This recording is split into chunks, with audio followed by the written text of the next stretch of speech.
வரலாற்றில் தமிழ் திரையுலகத்தை பற்றி குறிப்பிட வேண்டும் என்று சொன்னால் அதில் நிச்சயமாக ஏவிஎம் நிறுவனத்தை பற்றி குறிப்பிடாமல் இருக்கவே முடியாது. மெய்யப்ப செட்டியார் என்று அன்போடு அழைக்கப்படக்கூடிய, இன்னும் சொல்ல வேண்டும் என்று சொன்னால், அவரை எல்லோரும் அப்பச்சி அப்பச்சி என்றுதான் செல்லமாக மரியாதையோடு தைரியமாக அழைப்பதுண்டு. அவருடைய மறைவுக்கு பிறகு அந்த பொறுப்பை தன்னுடைய தோளிலே சுமந்து கொண்டு திரு சரவணன் அவர்கள் இந்த நிறுவனத்தை எப்படியெல்லாம் கட்டி காத்திருக்கிறார் என்பதை பற்றி அவரோடு நெருங்கி பழகி இருக்கக்கூடிய அண்ணன் முத்துராமனாக இருந்தாலும் சரி, நம்முடைய சூப்பர் ஸ்டாராக இருந்தாலும் சரி, கலைஞானியாக இருந்தாலும் சரி, நம்முடைய கவிஞர் வைரமுத்துவர்களாக இருந்தாலும் அவர்கள் பேசுகிற போது பல்வேறு செய்திகளை எல்லாம் குறிப்பிட்டு சொல்லியிருக்கிறார்கள். நம்முடைய சரவணன் அவர்கள் மயிலாப்பூரில் இருக்கக்கூடிய பிஎஸ் பள்ளியில் படித்து கொண்டிருந்த போது, அந்த பள்ளியில் பேச்சு போட்டி நடைபெற்ற போது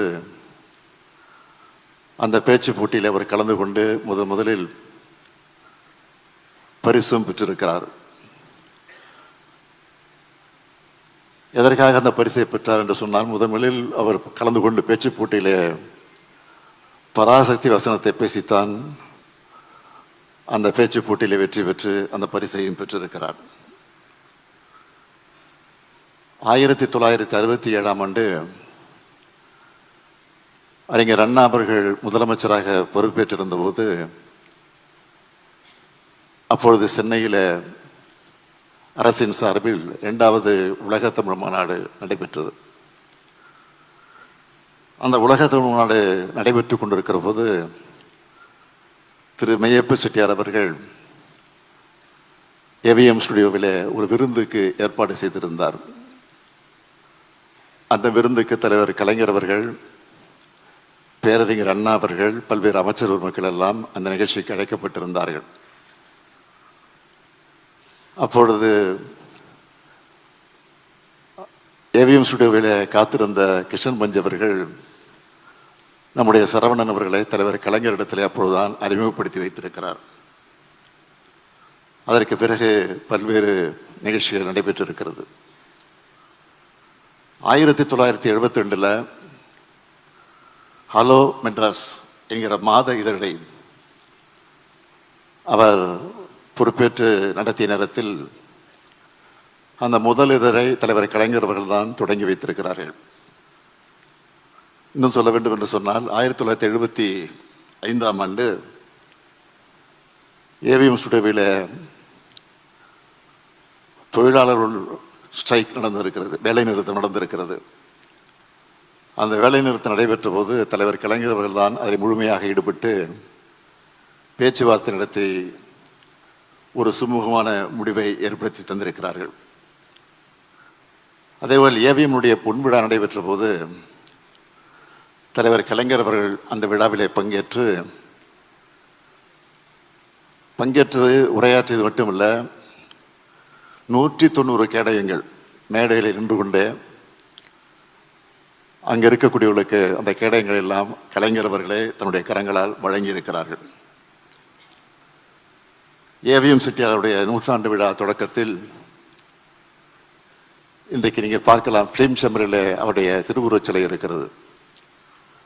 அந்த திருவுருவச் சிலையை தலைவர் கலைஞர் அவர்கள் தான் திறந்து வைத்திருக்கிறார்கள். எதற்காக இதையெல்லாம் நான் சொல்லுகிறேன் என்று சொன்னால், கலைஞருடைய குடும்பத்திற்கும் கலைஞருக்கும் ஏவிஎம்முக்கும் எந்த அளவுக்கு நெருக்கம் இருந்திருக்கிறது, தொடர்பு இருந்திருக்கிறது என்பதற்கு இதெல்லாம் உதாரணங்களாக இருக்கிறது என்பது, அதற்காகத்தான் இதையெல்லாம் குறிப்பிட்டதை தவிர வேற அல்ல. நான் சென்னை மாநகரத்துடைய மேயராக இருந்தபோது கடற்கரை பகுதியிலே நடைபயிற்சிக்கு செல்வதுண்டு.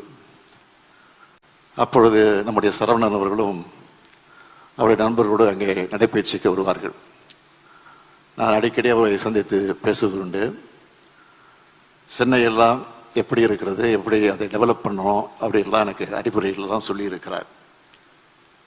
சென்னையில் இருக்கக்கூடிய பாலங்கள், நான் மேயராக பொறுப்பேற்றதுக்கு ஒரு 10 பாலங்களை கட்டினேன் என்பது உங்களுக்கெல்லாம் தெரியும், போக்குவரத்து நெரிசலை குறைப்பதற்காக. இந்த பாலங்களுடைய திறப்பு விழா நிகழ்ச்சிக்கு நான் நேரடியாக சென்று அழைப்புகள் கூட தந்ததில்லை, தபாலில் அனுப்பிச்சி வச்சுருவோம். ஆனால் அதை பார்த்துட்டு நிகழ்ச்சி தொடங்குவதற்கு 1/2 மணி நேரத்துக்கு முன்பே அந்த நிகழ்ச்சியில் முன்வரிசையில் அமர்ந்திருப்பார். நான் ஆச்சரியப்படுவது உண்டு. நான் பல நேரங்கள் மேடைக்கு அழைப்பது உண்டு அவரை. இல்லை நான் இங்கே இருக்கிறேன், சென்னை நகர மக்களுக்கு இது முக்கியம், அதனால தான் நான் இதை முக்கியம் என்று கருதி நிகழ்ச்சிக்கு வந்திருக்கேன் என்று என்னிடத்தில் அடிக்கடி சொல்வார்.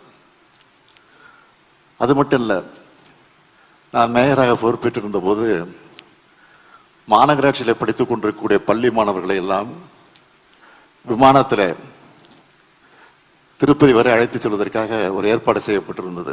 ஏர் இந்தியா மூலமாக அந்த ஏற்பாடு செய்யப்பட்டிருந்தது. அந்த நிகழ்ச்சிக்கு காரணமே நம்முடைய ஏவிஎம் சரவணன் அவர்கள் தான். அவரும் என்னோடு வந்தார்கள். விமானத்தை போய் கொண்டிருந்த போது நாங்கள் பேசிக் கொண்டிருந்தது இப்போது என்னுடைய நினைவிலே பசுமையாக நினைவில் இருக்கிறது. அப்போதெல்லாம் திருட்டு விசிடி பரவலாக பேசப்பட்டு கொண்டிருந்தது. அதை பற்றி நாங்கள் பேசிக் கொண்டிருந்தோம். அப்போது சொல்வார், அதெல்லாம் சாதாரணமாக போச்சு, அதெல்லாம் கட்டுப்படுத்த முடியாது, நீங்கள் என்னதான் சட்டங்களை போட்டாலும் அதெல்லாம் கட்டுப்படுத்த முடியாது, கண்டு காணாமல் போகணும். முதல்லாம் கூத்து இருந்துச்சு, நாடகம் வந்த பிறகு கூத்து மறந்து போச்சு, சினிமா வந்த பிறகு நாடகம் காணாமல் போச்சு. அது மாதிரி ஒன்று அந்த நேரத்துக்கு வருகிற போது அதற்கு தகுந்த போல் நம்ம மாற்றிக்கொள்ள வேண்டுமே தவிர இதெல்லாம் பெரிய பிரச்சனையாக இருக்கக்கூடாதுன்னு சாதாரணமாக சொன்னார். நான் அதெல்லாம் இப்போ நினச்சி பார்க்குறேன். காலத்துக்கேற்ற மாற்றங்களை கொண்டு வர வேண்டும் என்பதில் அவர் ஆர்வம் காட்டினார். அந்த வகையில் எனக்கு அறிவுரைகள் எல்லாம் ஆலோசனைகள் எல்லாம் எடுத்து சொல்லியிருக்கிறார். 2006 அவருடைய அஞ்சல் தலையை தலைவர் கலைஞர்கள் தான் வெளியிட்டிருக்கிறார்கள். அதே போல் 2023 இதே ஏவிஎம் ஸ்டுடியோவில் ஹெரிட்டேஜ் கார் அவருடைய கண்காட்சியை நாங்கள் வைத்திருக்கிறோம், நீங்கள் வர வேண்டும் என்று என்னை கட்டாயப்படுத்தி அழைத்தார்கள். நான் உடனே வந்த நிகழ்ச்சிக்கு நானும் கமல் அவர்கள் தான் வந்தோம். அப்போது ரொம்ப நேரம் அவரோடு நான் பேசிக்கொண்டிருந்ததான் நான் நினச்சி பார்க்குறேன். அது மட்டும் இல்லை, 2006 தூய்மை பணியாளரை ஒனைஸ் என்ற சிங்கப்பூரில் ஒரு கம்பெனியை வரவழைத்து அந்த பணியை செய்வதற்காக ஈடுபட்ட போது, அப்பொழுது நான் அவரோடு பேசிக்கொண்டிருந்த போது, இதை திரையரங்கத்தில் எப்படியாவது பிரச்சாரம் செய்ய வேண்டும், மக்களிடத்தில் விழிப்புணர்வு ஏற்படுத்த வேண்டும் என்று பேசிக் கொண்டிருந்த போது அவரே முன்னின்று யார் யார் அதை நடிக்க வேண்டும் என்று முடிவு செஞ்சு நடிகை மனோரமாவையும் அதேபோல் தாடி பாலாஜியையும் அழைத்து அந்த காட்சியை அவரே எடுத்து எல்லா திரையரங்கத்திலும் போட்டு காட்டி அந்த விழிப்புணர்வு ஏற்படுத்தி வந்திருக்கிறார்கள்.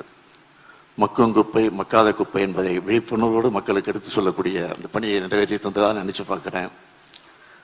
இந்த நேரத்தில் நான் நினைச்சு பார்க்குறேன், நீங்கள் அந்த புகைப்படத்தை அந்த படத்தை பார்க்கலாம். கை கட்டி நிற்கிற அந்த காட்சி எல்லாரும் கை கட்டுறோம், ஆனால் அவர் கை கட்டி நிற்பது தான் இன்றைக்கு ஃபேமஸாக இருந்துகிட்டு இருக்கு. அது இன்னைக்கு நினச்சி பார்க்குறோம். பயத்தின் காரணமாக இல்லை, அன்பின் காரணமாக, பாசத்தின் காரணமாக அந்த கை கட்டி பார்ப்பது. இன்னும் சொல்ல வேண்டும் என்று சொன்னால், அவர் கை கட்டுகிறார்னு சொன்னால் நம்ம எல்லாம் அவர் பாசத்தோடு நம்மை கட்டி போட்டு வைத்திருக்கிறதற்குத்தான் அவர் கை கட்டி இருக்கிறார் என்பது காட்டி கொண்டிருக்கிறார். ஆகவே அவருடைய புகழ் வாழ்க வாழ்க வாழ்க என்று சொல்லி முடிக்கிறேன். வணக்கம்.